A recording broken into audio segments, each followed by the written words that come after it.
I'm Mackenzie. And I'm Lisa, and this is Keg and Craft. Today we're at Highland, where things are a wee bit different. We're going to be talking to the president and taking a tour. Come join us. Yeah, I think that my dad is he's always had vision. And that vision of having like the brewery in Asheville, that took vision because there wasn't one here since Prohibition. So that was a big deal to get the permitting, and like, nobody knew how to approve a brewery. So what do you have to do to get one done, and is it okay the way that this permit or that one? And so it was that took a while. Wow. It took a while to get done. And they set up in the basement of Barley's Tap Room? What is Yes. today Barley's Tap Room? Yes. Wow. That's when I wouldn't work for the brewery. Wow. I'm not a basement dweller. Dark down there. So it was cramped quarters, but I have so much respect for Dad, and it was John and John at the time that started the brewery, and this was not the plan. Yeah. Had no idea that it would grow into what it is today. And so it's kind of like this failed retirement hobby gone wild. That's the depalletizer, and this is the palletizer. Palletizer. So it tastes bad. It tastes good. No, I'm kidding. That's not what that means. Well, you taste nothing, now you taste greatness. Hey, greatness. I like that. Scottish greatness. We have also added an additional cooler. Oh my god. What? All of our bottled beers kept in here. Didn't expect to walk in through coolers today. It's just keeping my little bit of beer cold. It's fine. Another door, and a door. A box and a box and a box.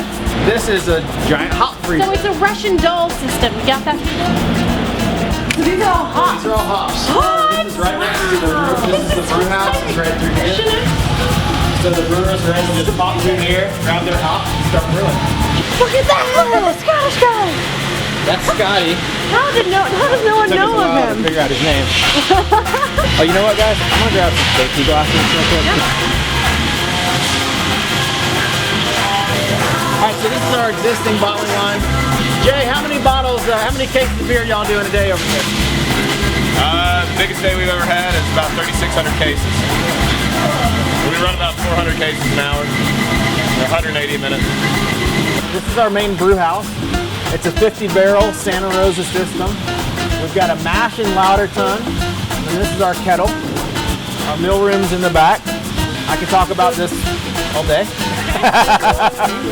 More often than not, they're brewing 4 batches a day, so there's quite a need for beer. 50-barrel brew house, the smallest fermenters we have over here are 100 barrels, so we do 2 brews to fill up 1 fermenter. The brew takes about 8 hours, and then it'll sit in the fermenter for 3 weeks. Basically 2 weeks of fermenting and 1 week of conditioning for most of our beers, because we mainly do ales.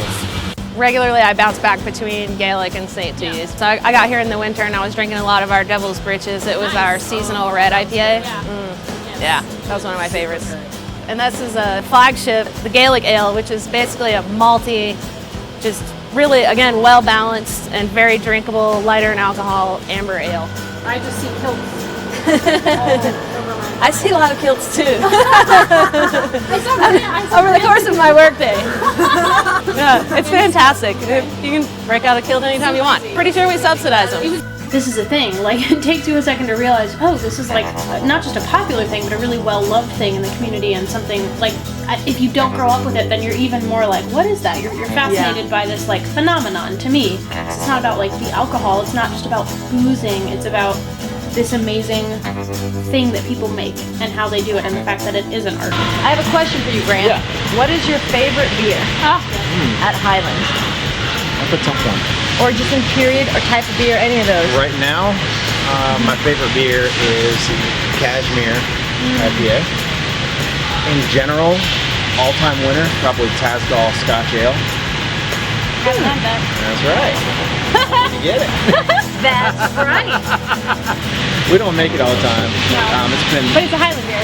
It is, yeah. It's like a small batch beer we do. It takes quite a while, but Tasgal means cauldron of the gods. And it's really good. That is not a joke.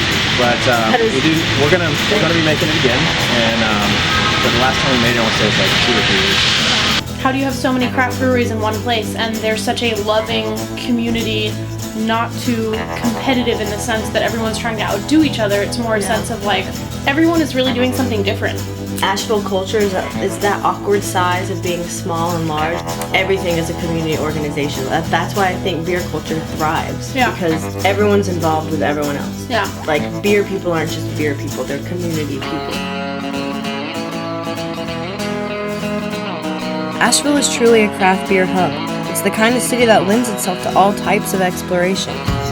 In a city where art and nature so beautifully intersect, it's only natural that craft beer culture will find its way into the mix. That's a journey worth exploring.